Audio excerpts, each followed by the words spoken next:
মোতামিম চালাইতেছি। আসসালামু আলাইকুম। ভালো আছে? আছি আলহামদুলিল্লাহ। ভালো আছে। আপনার কোন সময় আসছেন বাড়ির থেকে? কিছুক্ষণ আগে আসছি বাড়িতে। কিছুক্ষণ আগে, তার মানে এখন বাজে 5টা বাজতেছে। আর কিছুক্ষণ আগে আসলেন কেন? কাজ করেন নাই আসতে আসতে?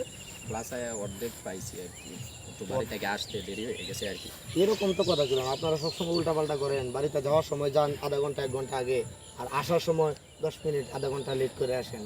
স্বাভাবিক উপরে কী করে, সমস্যা তো থাকে। তো ওইগুলা মেনটেন করে চলতে হবে না? এখন আসরের পরে আবার চলে আসলেন, সবাই পোলাপান আছে, বাচ্চা মানুষ, ওরা মাঠে খেলাধুলা করে, ওরা অ্যাক্সিডেন্ট হতে পারে। তো আপনারা থাকলে যে ভালো না? আসরের পরে ঠিক আছে আমরা থাকতে পারি, কিন্তু আসরের পরে তো আমরা সারাদিন যেহেতু আমরা ভিতরে থাকি, ছাত্ররা আপনারা আসলেন, এখন আমরা তো হাঁটতে পারি। আপনারা আসলেন কার কাছে বলে আসলেন? কার কাছে ছুটি নিয়ে আসলেন? আসরের পরের বিষয়টা তো জোর আমরা, এটা তো আমরা ছাত্র না। আসলে আপনারা মোহতামিমকে মূল্যায়ন করতে শিখেন। সহকারী শিক্ষকরা মোহতামিমের সাথে কোনো মূল্যায়নই করে না, সম্মানই করে না। দুইজন আছে, কিন্তু আসরের পরে যদি আপনাদেরকে কি টাকা দিয়ে রাখা হয় নাই? টাকা তো অবশ্যই আপনাদেরকে টাকা দিয়ে রাখা হয়েছে। আপনারা আসরের পরে বাইরে হলেন কেন? আপনি টাকার বিষয় বাইরে হয়েছেন কার কাছে? টাকার বিষয় আপনি আমাদেরকে কত টাকা দেন? আপনি আমাদেরকে কত টাকা সম্মানী ভাতা দেন?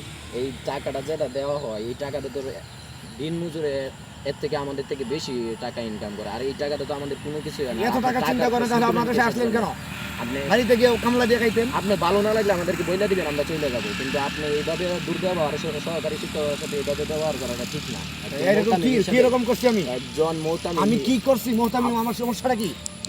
আপনি বুঝেন, এরকম ব্যবহার করা, আপনি মোহতামিম হয়ে সহকারী শিক্ষকের সাথে এরকম ব্যবহার করা ঠিক না। আপনার সম্মানটা আপনি বজায় রাখেন সবসময়। শিক্ষকতার কোনো যোগ্যই নাই আপনারা। আমাদের তো যোগ্য না, তাহলে যোগ্য ব্যক্তিরা আনেন, আমাদেরকে রাখছেন কিসের জন্য? এই তো আগামী মিটিং আপনাদেরকে বিদায় দেওয়া হবে। বিদায় দিয়ে দেন।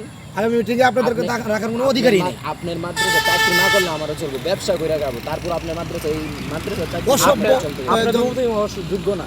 আপনি মোহতামিম হওয়ার যোগ্য? আমি যোগ্য না।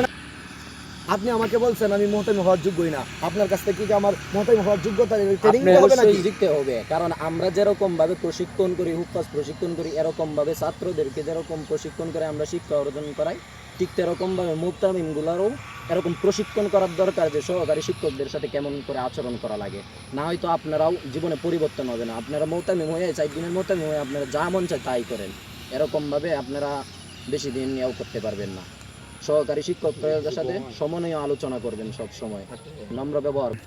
প্রিয় দর্শক বন্ধুরা, আজকে যে আপনাদের সামনে একটা ভিডিও তুলে ধরা হয়েছে, এটা হলো আমাদের একটা বাস্তবতা।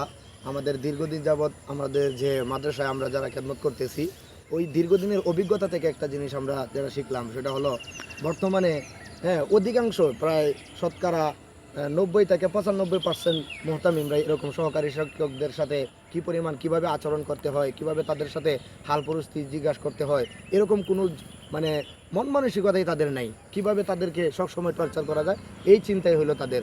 তো আমি আশা করি সমস্ত এই মোহতামিমের জন্য দোয়া করি, আল্লাহ রাব্বুল আলামিন যেন প্রত্যেকটা মোহতামিমকে সহকারী শিক্ষকদের সাথে কিভাবে ভালো ব্যবহার করা যায়, এরকম একটা যেন চিন্তা বা এরকম একটা মন মানসিকতা যেন প্রত্যেকটা মোহতামিমকে আল্লাহ দান করে।